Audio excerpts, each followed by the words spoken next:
Elyse Jones is 8 years old in Anaheim, California in 2002, a shy, anxious child who doesn't like Halloween, loud noises, or ringing strangers' doorbells. She has two loyal friends, Jesse and Nate, who always go trick-or-treating together, but Elyse mostly tags along in silence.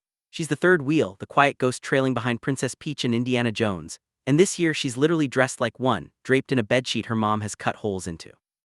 Elyse doesn't like masks because they make her sweat. California is too hot for costumes that cover your face, and the ghost sheet is worse, like wearing a blanket all night. But it's the best she can do. Her family doesn't buy store-bought costumes like her friends do. They make their own, a habit born from practicality and her mother's cautious moralism. Elyse's mom doesn't like Halloween. She says it's demonic, and while Elyse doesn't quite understand what that means, she knows her mom's fear is real. For Elyse, Halloween is something to be endured: the darkness, the scary decorations, the risk of having to talk to strangers at their doors. Still, she goes out with Jesse and Nate, pillowcase in hand, hopping for Twix bars and trying not to overheat beneath her ghost costume. By the end of the night, Elyse's back is soaked with sweat and her pillowcase is light. She's gotten only one fun-sized Twix. She knows her mother will confiscate half of it anyway for inspection, checking for razor blades or poison before taking her own share, the mom tax. But there's one house left.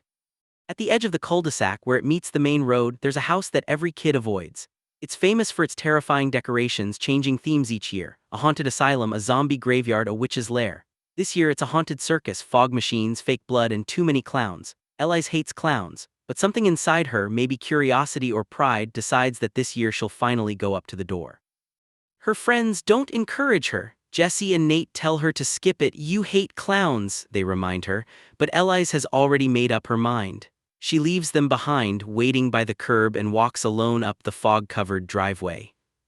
The decorations are worse up close: glowing eyes in the windows, clowns with black eyes and frozen smiles. The screams from hidden speakers sound too real. Elyse cups her hands over her ears to muffle the sound as older kids push past her, braver, laughing. She tells herself she's already come this far, she can't turn back.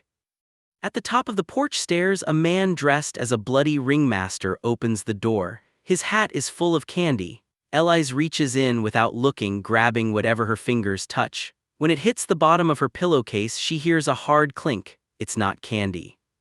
The ringmaster says something, "A trick with your treat," and she doesn't know if it's meant for her. She doesn't stay to find out.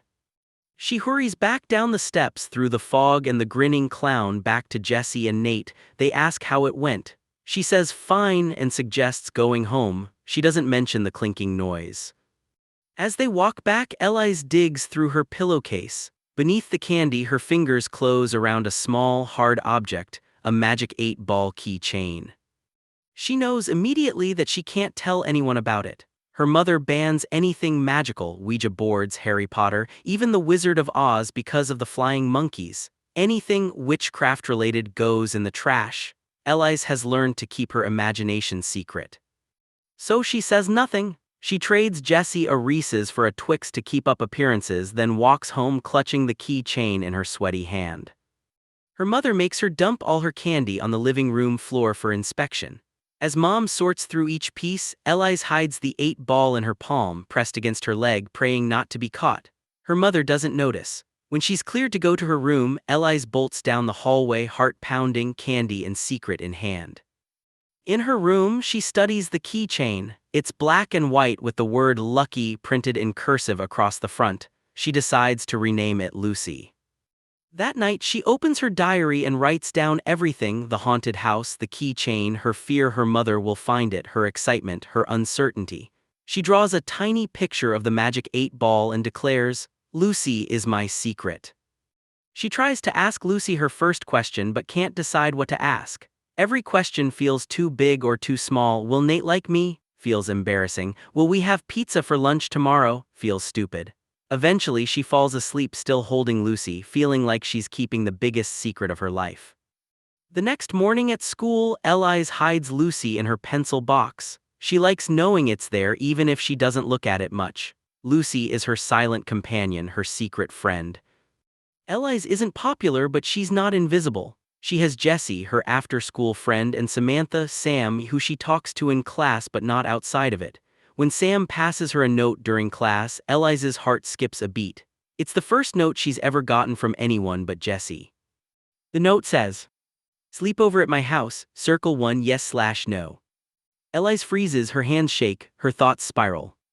Is it a prank? Why would Sam invite her? Does she even want to go? Sleepovers make her nervous, the strange blankets, the unfamiliar smells, the uncertainty of when it's polite to fall asleep.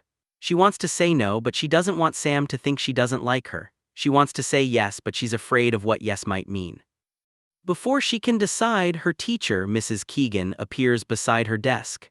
Is that something you'd like to read out loud, or would you prefer I take it off your hands? Elyse panics and whispers, "You can keep it." Mrs. Keegan confiscates the note and Elyse feels both mortified and relieved. She won't have to answer, but now she's left wondering, what if she had said yes, what if she had gone? When lunch comes, Elyse can't bring herself to ask for the note back. She's not afraid of being scolded. She's afraid of Mrs. Keegan's uncanny ability to understand. The teacher always seems to know what Elyse is thinking, why she freezes, why she blushes, why she stammers. If she asks for the note back, it will mean explaining everything she can't explain. That she's scared of new people, scared of saying no, scared of saying yes, scared of being scared. Instead, Elyse ducks into the bathroom, the only one with all the lights working that day. She locks herself in a stall, takes Lucy out of her backpack, and finally whispers her question. Should I sleep over at Sam's house this weekend? That's where the story pauses, but not emotionally. Because Lucy isn't just a tale about a Halloween night gone right or wrong. It's about the birth of a secret friendship between a lonely, anxious girl and the tiny object she chooses to believe can listen. Lucy becomes the symbol of everything Elyse can't say aloud, her fears, her questions, her longing to belong. At home, she hides her curiosity from her mother's religious suspicion. At school, she hides her strangeness from her classmates' social expectations. Lucy is the bridge between both worlds, the magic she isn't supposed to have, the friend she can always confide in. Through Elyse's eyes, childhood superstition becomes both comfort and rebellion.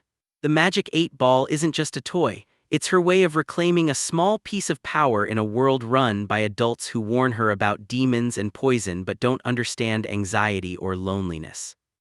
Elyse's life is defined by rules, what she can't watch, can't read, can't touch. Her mother's fear of evil stretches into every corner of her childhood. The irony is that the scariest things in Elyse's life aren't the Halloween decorations or the haunted house, but the silence, the way she can't tell anyone what she's thinking without it being too much or too wrong. Lucy becomes her confidant. Elyse's diary entries begin to multiply, each one addressed to Lucy instead of "Dear Diary." The line between imagination and reality starts to blur. Lucy is the keeper of her secrets, the voice she invents to make her solitude less heavy. Every decision, every moment of fear or confusion passes through Lucy's hands, or rather, through Elyse's interpretation of Lucy's vague answers. Yes, no, ask again later. Each message feels weighted, personal, like a friend's advice whispered in code. Even when Elyse knows it's random, she lets herself believe, because believing is less lonely than knowing. And yet, Lucy is not purely comforting. There's an undercurrent of unease. The haunted house, the ringmaster's cryptic phrase, "a trick with your treat," hints at something beyond coincidence. Why was Elyse given the key chain and not the others? Why did it make that sharp, metallic clink? Is Lucy truly harmless? Those questions hang quietly in the background, unasked but felt. They don't need to be answered yet because the real tension is internal. Lucy is the story of a girl on the brink of discovering how fragile safety can be, how imagination, superstition, and fear intermingle in the lonely spaces of childhood.